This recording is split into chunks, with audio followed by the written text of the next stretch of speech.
Good afternoon, Mary. How can I assist you today? Hello, Dr. Nwogu. I've been studying the assessment and management of erectile dysfunction, and I was hoping to get some insights from you. Of course, Mary. Erectile dysfunction is a common concern, and it's crucial for healthcare professionals to be well-versed in its assessment and management. What specific aspects are you looking to discuss? Well, I'm interested in understanding how to assess a patient with erectile dysfunction comprehensively. What should I prioritize during the assessment? Excellent question, Mary. When a man presents with erectile dysfunction, it's important to conduct a thorough assessment. Begin by obtaining a detailed history, ideally with the partner present if appropriate. Ask about psychosexual factors such as sexual orientation, past and current sexual relationships, and various aspects of sexual function. What are the key points to consider when asking about sexual function? Good question.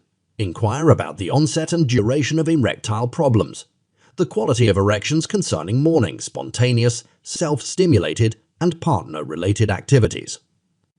Distinguish between organic and psychogenic causes, which may present with different characteristics. Utilizing validated questionnaires like the International Index of Erectile Function, AXAIVE, can provide a structured approach. Are there other factors to consider during the assessment? Certainly. Explore psychosexual elements like sexual aversion, pain, cultural or religious beliefs, and any issues for sexual partners. Additionally, delve into contributory life events including relationship dynamics, previous trauma, anxiety, and depression. Assessing the impact on emotional well-being, relationships, and daily functioning is crucial. That makes sense. What about the medical history? Inquire about associated conditions such as cardiovascular disease, hypertension, heart failure, and other factors like surgical history, symptoms suggesting organic causes, and previous episodes of erectile dysfunction. Also examine risk factors such as smoking, alcohol intake, drug history, and exercise tolerance to gauge the cardiac risk of sexual activity. And the physical examination? A focused physical examination is essential. Measure blood pressure, heart rate, waist circumference, and BMI. Check for signs of hypogonadism, examine the external genitalia for abnormalities, and consider a digital rectal examination if indicated. What about blood tests? Blood tests are crucial for assessing underlying causes and cardiovascular risk. Check HbA1c or fasting blood glucose, lipid profile, and conduct a fasting serum total testosterone. Consider additional investigations like PSA levels, thyroid function tests, liver function tests, and renal function tests based on clinical judgment. Got it. Now how do you stratify cardiac risk? Cardiac risk stratification is vital. Men can be categorized into low, intermediate, or high-risk groups based on cardiovascular risk factors and comorbidities.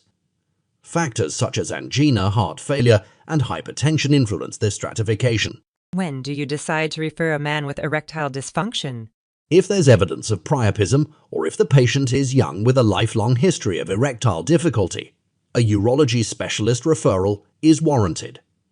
Similarly, referrals to endocrinologists, cardiologists, or mental health services are based on clinical judgment and specific indications.